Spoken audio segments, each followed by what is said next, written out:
Hi friends, ఈరోజైతే మేము నాటుకోడి ఫ్రై అయితే చేసుకున్నాం. చూడండి, కోడిని అయితే మాడిసి కొడుతూ ఉంటేనే ఎప్పుడెప్పుడు తిందామా అని అయితే వెయిట్ చేస్తున్నాను నేనైతే. చూడండి, దాంట్లో ఆయిలు, కారపొడి, పసుపు అన్నీ వేసుకున్నాడు. ఆ కారపొడి కూడా ఎంతగానో వేసిండో, దాన్ని వేసి కలుపుతూ ఉంటేనే భయం వేస్తుంది. అంటే అంత కారపొడితో తింటే ఏమైద్దా అని. కానీ తినడం అయితే తప్పుద్దా, తిన్న తర్వాతనే లెక్క. చూడండి, మస్తు ఎర్ర మెరుస్తుంది. ఆయిల్ పోస్తుండు, ఆయిల్ ప్రిపరేషన్, ఉల్లిగడ్డలు, మిరపకాయలు వేసావు అయితే మంచిగా కలుపుతుండు.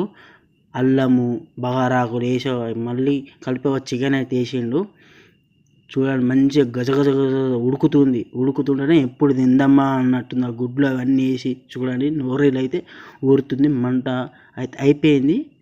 చూడండి, నాటుకోడి పులుసు నోట్లు వేసుకుంటే అమృతం లెక్కలు ఉంది ఫ్రెండ్స్. చాలా అంటే చాలా బాగా సెట్ అయింది. కర్రీ అయితే సూపర్.